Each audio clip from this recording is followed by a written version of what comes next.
वैसे तो आपको पहले भी बहुत अच्छे से आ गया था, लेकिन हमने एक बार वापस से रिवाइज कर लिया। ओके, अब एक और चीज, colonialism experience for understanding modern India. अब क्यों जरूरी है कि कॉलोनियलिज्म को समझा जाए इंडियन मॉडर्न इंडिया को समझने के लिए? जो चीज हम इतनी देर से डिस्कस कर रहे हैं, कॉन्सेप्ट तो हमने समझ लिया, कॉलोनियलिज्म क्या है, ब्रिटिश रूल ही कॉलोनियलिज्म क्यों है। अब ये कॉलोनियलिज्म को इतना डिस्कस क्यों कर रहे हैं? क्योंकि इस कॉलोनियलिज्म ने इंडिया की मॉडर्न सोसाइटी को बहुत ज्यादा इंपैक्ट किया है। यानी कि कंटेम्प्ररी इंडिया में भी हमें ब्रिटिश कॉलोनियलिज्म के परसेप्ट्स देखने को मिलते हैं। सो क्यों जरूरत है उस कॉलोनियलिज्म को समझने की? Because there is a need to understand the history of India to understand its modern form। अब अगर इंडिया को उसके मॉडर्न फॉर्म में समझना है तो उसकी हिस्ट्री को समझना बहुत ज्यादा जरूरी है। हिस्ट्री जैसा मैंने कहा 3 पार्ट्स में डिवाइडेड है, लेकिन it is of significance importance as many modern ideas and institutions reached India through colonialism. लेकिन कॉलोनियलिज्म टाइम पीरियड को ही डिस्कस करना या उसे ही समझना सबसे ज्यादा इंपॉर्टेंट क्यों है?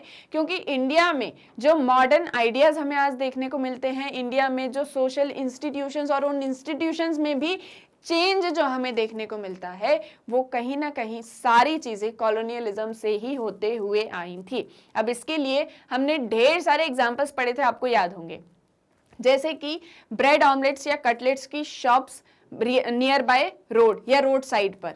इसके अलावा स्कूल एजुकेशन सिस्टम में टाई यूज करना। स्कूल एजुकेशन सिस्टम खुद वेस्टर्न सेंस में है, हमारे यहाँ का लीगल पॉलिटिकल सिस्टम खुद ब्रिटिश सेंस या वेस्टर्न सेंस में है। इसके अलावा इंग्लिश लैंग्वेज को इतना ज्यादा प्रमोट करना, तो ये सारी चीजें कहाँ से आ रही हैं? उस वेस्टर्न कॉलोनियलिज्म से आ रही हैं। और ये सारे इंपैक्ट्स तो हम डे टू डे लाइफ में देखते हैं, लेकिन ऐसे बहुत से इंस्टीट्यूशंस हैं जहां पर ये सभी चेंजेस हमें देखने को मिलते हैं, और यहाँ पर हम इंडस्ट्रियलाइजेशन एंड अर्बनाइजेशन को ही डिस्कस कर रहे हैं।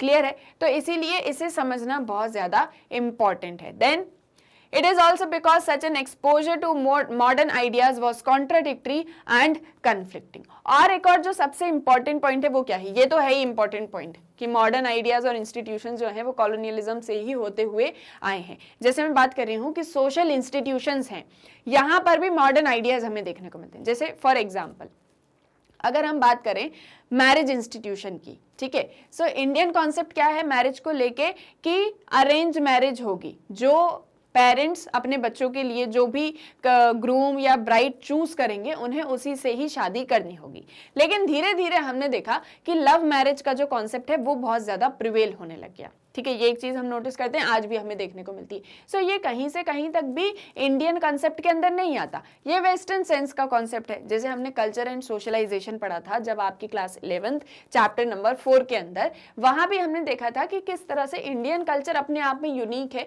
और बहुत से वेस्टर्न सेंस भी हमें यहाँ पर देखने को मिलते हैं। जैसे फॉर एग्जाम्पल इंडिया में जो खाना खाया जाता है, ठीक है, जो सभी डिनर लंच जो भी करते हैं, भोजन बोला जाता है हमारे यहाँ पर, सो वो कैसे करते हैं? जमीन पे बैठ के या फिर एक छोटा सा जैसे पटा पटिया जो भी कहा जाता है आपकी लैंग्वेज में, उस पर बैठ के फिर उसके बाद में खाना खाया जाता था।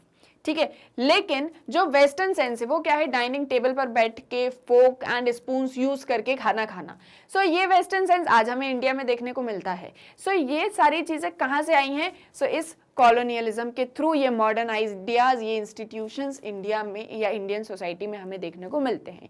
एंड सेकेंडली जो हम बात कर रहे हैं कि ये एक्सपोजर जो है ये बहुत ही कॉन्ट्राडिक्टरी एंड कन्फ्लिक्टिंग है, और ये जो इंडियन सोसाइटी का एक्सपोजर है मॉडर्न आइडियाज को लेके, ये खुद में बहुत सारे कन्फ्लिक्ट या बहुत सारे कॉन्ट्राडिक्शंस लेके आता है। अब कैसे आता है वो एक एग्जांपल के थ्रू अगर हम समझे, so for instance Indians during colonial time read about Western liberalism and freedom, but they lived under Western colonial rule that refused Indians liberty and freedom। अब ये यहाँ पर एक सबसे अच्छा एग्जाम्पल है।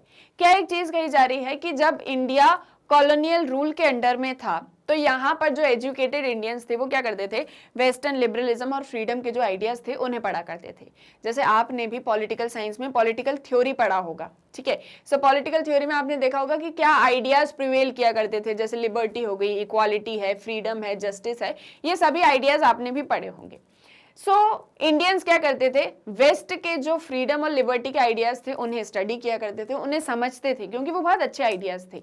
लेकिन हिपोक्रेसी यहां हो जाती थी कि वही वेस्टर्न वर्ल्ड के पीपल जैसे कि ब्रिटिशर्स वो इंडियंस के ऊपर रूल कर रहे हैं एंड इंडियन सिटीजन्स की जो लिबर्टी है एंड जो फ्रीडम है उसे पूरी तरह से खत्म कर रहे हैं।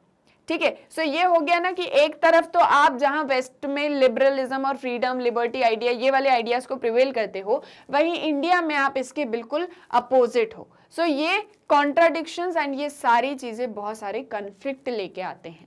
Now, it is contradiction of this kind that shaped many of the structural and cultural change in modern India.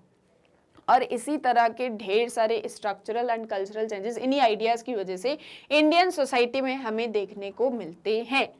Clear है, ये भी आ गया यहाँ तक समझ में कि क्यों जरूरी है कॉलोनियलिज्म को समझना। Then Thus, colonial rule had a very great influence on Indian society in all aspects, फिर वो चाहे रेलवेज हो, इंडस्ट्रीज हो, पोस्टल हो, social, cultural, economic and every institution.